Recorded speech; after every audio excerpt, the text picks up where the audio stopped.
Hi, welcome to Eat, Pray, Love and Tarot. You know, one of the favorite tools of a narcissist and an avoidant to exert dominance over you is by making you question your reality. सही मायने आसान शब्दों में कहूँ तो वो लोग ऐसा सिचुएशन क्रिएट करेंगे ताकि आप पागल हो जाओ, ताकि आप अपना जो रैशनल थिंकिंग है वो खो दो, हर चीज को आप क्वेश्चन करो. दे विल कॉन्स्पायर एंड वो स्टेज सेट करना होता है ना, they will set the stage in a way कि you will question your identity, your reality, your thoughts, your actions, your emotions, your reactions, everything. They will make you question everything you do, everything you think, everything you say, everything. Yahi, so much so that you go so emotionally dependent on them कि वो लोग आपसे कुछ भी करवा सके. आपसे वो लोग, there is a sadistic pleasure they derive out of your pain. नर्सिसिस्ट या अवॉइडेंस जैसे आपके वैलिडेशन के ऊपर जिंदा होते हैं, आप कितना उन्हें महान समझते हैं, उच्छिष्ट को कैसे आप महाप्रसाद समझते हैं, इस चीज के ऊपर जीते हैं. This is their oxygen. Similarly उनको ये भी चाहिए होता है कि आप कितना तकलीफ में हो, बिकॉज वो लोग खुद अंदर से खोखले होते हैं. अंदर उन लोगों का वो लोग हमेशा इतनी तकलीफ में होते हैं. They are always feeling claustrophobic. Suppose just think a person अपने आप को फट्टू समझता है, zero self worth, zero confidence, अपने इमोशंस को एक्सप्रेस नहीं कर पाता है, हमेशा सप्रेस करता रहता है, दबाता रहता है, हमेशा भागता रहता है. भगोड़ा या भगोड़ी, नर नारी किन्नर, अकॉर्डिंगली आप फिक्स कर लो. सो ऐसे इंसान हमेशा तकलीफ में रहते हैं, कभी खुश नहीं रहते हैं. तो क्योंकि वो लोग खुश नहीं रहते हैं, वो dog in the manger kind of a thing है. आपको तकलीफ में देख के, क्योंकि आप उन्हें इतना प्यार करते हो, तो आपको तकलीफ में देख के उन लोग को एक सडिस्टिक प्लेजर होता है. अरे मैं तो तकलीफ में हूँ, पर देखो पोलन सीजन तो चला गया, फिर भी ऊष को हिंदी में क्या कहते हैं? ओस. There's this os bursowing, so the nose feeling ticklish. Anyway, so they thrive on your pain, they thrive on your validation towards them. तो वो लोग क्या करने की कोशिश करते हैं? बहुत ही सटली आपको, आपकी रियलिटी को रिफ्रेम करने की कोशिश करते हैं. For example, it can be something as simple as suppose आप दोनों, उन्होंने आपके पर्सन ने आपसे कहा था कि यस ठीक है, एक साथ शिवरात्रि गया है, तो I just give you a Shivratri example के ठीक है शिवरात्रि के दिन दोनों मिलके अभिषेक करेंगे. जब शिवरात्रि के दिन आप थाला वाला सजा के आते हो तो आपके पर्सन बैक्स आउट से कि मैंने तो नहीं कहा था, तुमने सोचा था, मैंने तो नहीं कहा था. And they will say it so convincingly and start gaslighting you in a way कि आपको लगेगा हाँ शायद कुछ और मीन किया होगा, maybe I have misunderstood them, I have misunderstood him और हर, या ऐसा कुछ. और it can be something as serious as कि in the beginning of the relationship शायद उन्होंने कहा होगा कि बस 2 महीना दे दो, मैं वो थर्ड पार्टी को छोड़ के तुम्हारे पास आ जाऊंगा या आ जाऊंगी, वैसे भी मैं तो उसे छोड़ने ही वाला हूँ, इररेस्पेक्टिव ऑफ तुम मुझे हाँ कहो या ना कहो. बट तो आप पट गए. And months went by and he took no step towards leaving the third party and walking towards you. And when you question him or her, whatever, तो वो लोग कहेंगे मैंने तो नहीं कहा था कि मैं छोड़ूंगी, मैंने कहा था मैं छोड़ने के बारे में सोच रहा. Subtle difference. हाँ, छोड़ने के बारे में सोच रहा हूँ. They will just add that point. या फिर अगर वो लोग ये कहे कि थर्ड पार्टी के साथ सारा सेटलमेंट हो गया है, उसको मुझे ये चीजें देना है and we will be walking out of this relationship, फिर बोलेगा कि ये मैंने सोच रखा था, मैंने उसको नहीं कहा था, मैंने सोच रखा था कि ये मैं उससे कहूंगा या कहूंगी, ये ऑफर्स दूंगा या दूंगी.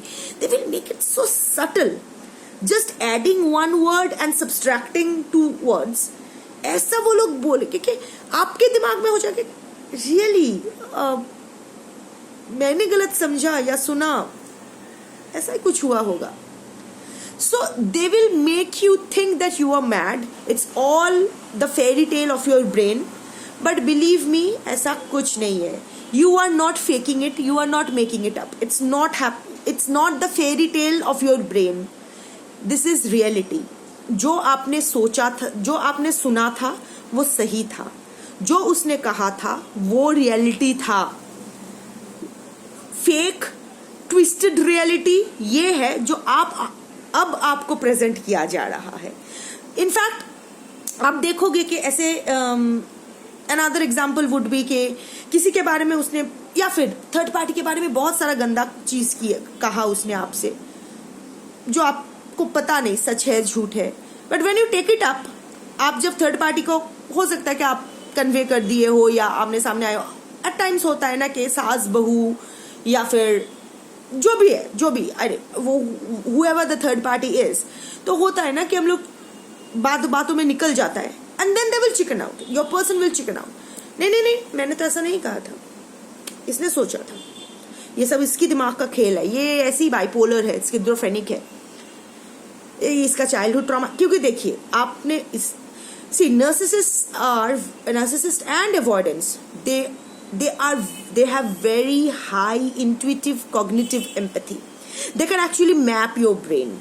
They are highly intuitive people, and they intuitive not in a good way, in a bad way. वो अपने जो विक्टिम, जो अपना शिकार है, उसके दिमाग को एकदम पढ़ पाते हैं, जानते हैं कि कैसे कहाँ कौन सा बटन दबाने से इसके सारे ट्रॉमास ये बोल देगा या बोल देगी, सारे वल्नरेबिलिटीज सामने आ जाएगा जिसको मैं बाद में इसके against as a weapon use कर पाऊंगा या पाऊंगी, whatever. So they're very good at it, and they will make you think that you are the best thing that can ever happen to them. वो लोग पढ़ पाते हैं कि आपको एक रिलेशनशिप से या फिर एक पार्टनर से क्या चाहिए. Accordingly they place themselves in your life as if they are God's gift to you. उच्छिष्ट है, महाप्रसाद नहीं. और किस तरह ये लोग आपको मैनिपुलेट करते हैं, तो आपको लगता है हाय मैं कितनी लकी हूँ, मुझे ये मिला. आप क्या करते हो, एक पेडेस्टल पे उसको बिठा देते हो, एकदम हीरो वर्शिप करते हो या हीरोइन वर्शिप करते हो, गॉड या गॉडेस पोजीशन में उसको रख देते हो. फिर and they enjoy this, they try to suppose आप किसी गॉड को पूछते, किसी गॉड के साथ, किसी डेटी के साथ आप बहुत रिलेट कर पाते हो, शिव, बिकॉज मेरा जस्ट दिमाग में आया. तो सपोज आप एक शिव भक्त हो, तो they will try to portray themselves as if Shiv ने उन्हें भेजा है आपके लिए, या वो शिव के रिफ्लेक्शन है. They are Shiva humanified. Bullshit. But अपने आप को इस तरह प्रेजेंट, इतनी कन्विंसिंगली वो लोग प्रेजेंट करेंगे, पता नहीं ये लोग यहाँ क्या कर रहे हैं, इन लोगों को तो ऑस्कर में जाना चाहिए, whatever. So they will present themselves in such a way कि आपको सच में लगेगा कि हाँ शायद सच में मेरी डेटी ने मुझे ये पार्टनर भेजा है, मेरा ही बेटर हाफ है या फिर मेरा ही दूसरा हाफ है, सोलमेट है, ये मेरे लिए भगवान है. बिठा दोगे and they will enjoy that attention, they will enjoy that devotion, dedication, the gratitude you show towards them, the servitude you show towards them. They will enjoy that, and later they will use it against yourself के पागल है, मुझे भगवान समझता था. कितने हरामी लोग हैं. सोचो कि अगर कोई तुम्हें भगवान समझता है, सपोज कोई अगर तुम्हें भगवान समझता है जो तुम जानते हो कि तुम उसके लायक नहीं हो, तो तुम्हें तो ग्रेटफुल होना चाहिए. तुम्हें तो एटलीस्ट भगवान की क्वालिटीज ना हो, एटलीस्ट इंसान की क्वालिटीज खुद में लाना चाहिए.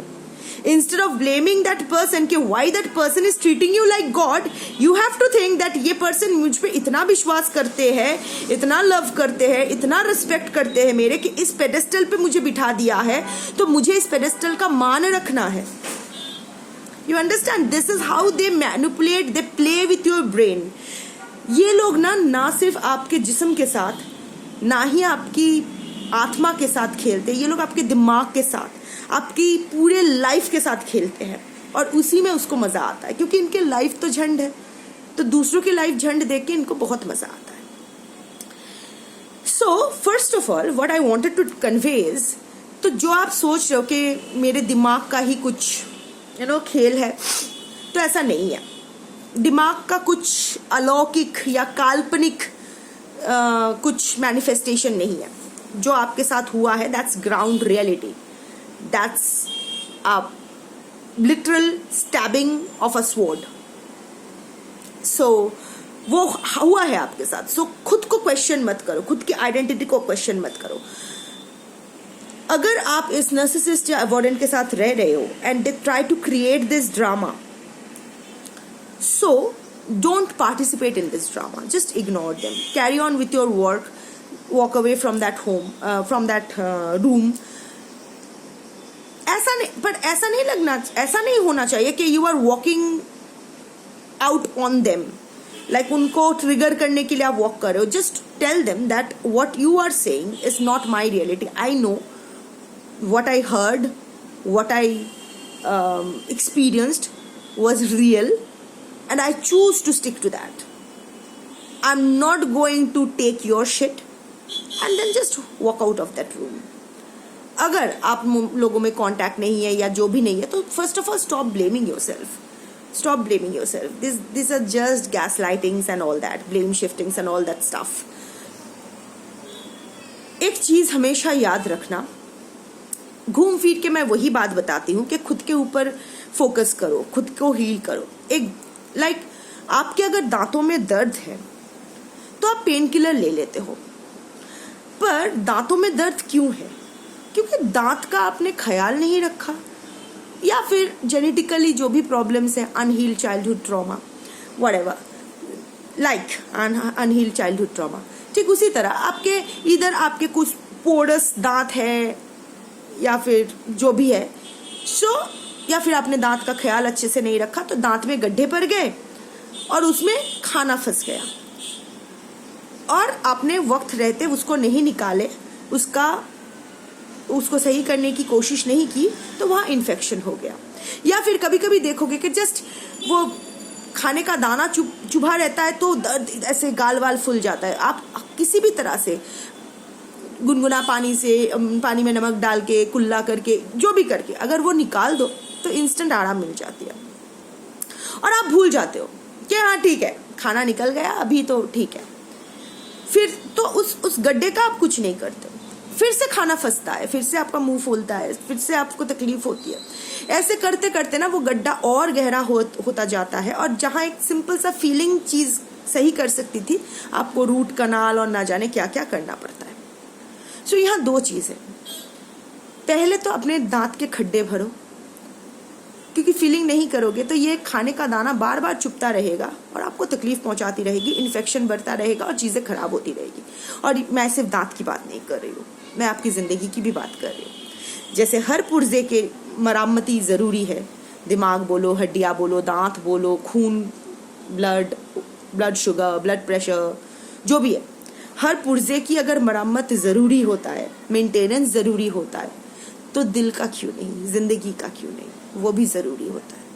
So don't leave it for अब. और दांत में जब चीज़ें फंसती है ना, तो आप ऐसा करके आपके पर्सन के पास तो नहीं जाते हो कि निकाल दो, खुद ही निकालते हो ना. नहीं होता तो डॉक्टर के पास जाते हो, स्पेशलाइज्ड हेल्प लेते हो, प्रोफेशनल हेल्प लेते हो. तो यहाँ भी आपको ही निकालना है, ये जो दाना फंसा हुआ है आपको ही निकालना है. हल आपके पास ही है. मैं एक कहाँ की terror divination whatever shit I do, I don't know, just जो भी आता है मैं आपको कन्वे कर देती हूँ वहाँ से. So I'm not the solution, I'm not your guide, I'm here to present facts. क्योंकि आपके अलग अलग स्टोरीज है, इतने सारे लोग देखते हैं, तो आपकी स्टोरी के हिसाब से आपको ही सेट करना है. अगेन मैं वो एक एग्जाम्पल जो मैं बहुत बार दे चुकी हूँ, मैं फिर से वो थोड़ा सा ट्विस्ट करके मैं दूंगी. सपोज आप एक बफे में जाते हो, वहाँ पनीर होता है, प्रॉन्स होते हैं एंड खिचड़ी होती है. आप लैक्टोज इंटॉलरेंट हो तो अगर आप पनीर खाओगे तो बीमार पड़ जाओगे, अगर आप प्रॉन से एलर्जिक हो तो प्रॉन्स खाओगे बीमार हो जाओगे, आपको हाइपर एसिडिटी है तो आप खिचड़ी खाओगे तो बीमार पड़ जाओगे। अब आप क्या पूछ सकते हो, मैम अगर मैं लैक्टोज इंटॉलरेंट भी हूँ, प्रॉन में मेरी एलर्जी भी है और मुझे हाइपर एसिडिटी भी है, तो मैं क्या करूँ? तो ये बुफे आपका नहीं है, कितना भी डिलीशियस क्यों ना लगे, ये बुफे आपका नहीं है। तो बेकार में हॉल में खड़े होके क्राउड मत बढ़ाओ, बेकार में अपनी थाली में ये वो चीज़ें मत भरो जो आप खा नहीं पाओगे, खाओगे तो मर जाओगे, बीमार पड़ जाओगे। Don't do that, rather walk away from that buffet. कोई और बुफे आपके लिए होगा और ये बुफे जिसके लिए है उसके लिए आप जगह कर दो। Similarly be respectful towards your self. कौन ऐरा गहरा नथु खैरा आके आप आप जो आपके पर्सन को पेडेस्टल पे बिठाते हो या आप बिठाते हो, आप एक उच्छिष्ट को महाप्रसाद समझते हो, आप एक सुअर की टट्टी को न जाने कौन सा वाला गोल्डन क्राउन समझते हो, तो ये तो आपका बनाया हुआ है ना, एक्चुअल में वो तो ऐसा नहीं है। तो किसी भी ऐरे गहरे नथु खैरे को ये डिसाइड मत करने दो कि आप कौन हो, आप कैसे हो, आपकी आइडेंटिटी क्या है, आपकी खामियां क्या है, आपकी खूबियां क्या है, आपने जो सोचा वो सही है कि गलत है, आपका दिमाग का ये भ्रम है या एक्चुअल में ऐसा हो रहा है, वो क्यों बोलेगा? वो कौन होता है आपको बोलने वाला या सिखाने वाला? आप खुद के ऊपर क्यों ये कॉन्फिडेंस नहीं है? आप क्यों भूल जाते हो कि यहाँ इतने दूर तक अगर आप आए हो पढ़ाई लिखाई करके, जो भी आप करते हो व्हाटएवर, अगर आप पढ़ाई लिखाई नहीं भी करते हो, जो भी करते हो, इन जिंदगी तो पाठ पढ़ाई देती है। जो स्कूल कॉलेज नहीं जाते हैं वो भी पढ़े लिखे ही होते हैं, क्योंकि जिंदगी सबको पाठ पढ़ा देती है। सो जो भी आप एज ए ह्यूमन बीइंग, आपके कुछ वैल्यूज है, आप इतने खुद को लेके डाउट मत करो, खुद के साथ अपना दोस्ती कभी खराब मत करो। Never let anyone make you so vulnerable that you start questioning your own self-worth. अरे मैं तो कुछ हूँ ही नहीं, तुम्हारे बगैर तो मैं कुछ हूँ ही नहीं। Fuck it. You know your worth and you live your worth. That is what you should be doing. So, इतना ही कहना था। Take care. Bye.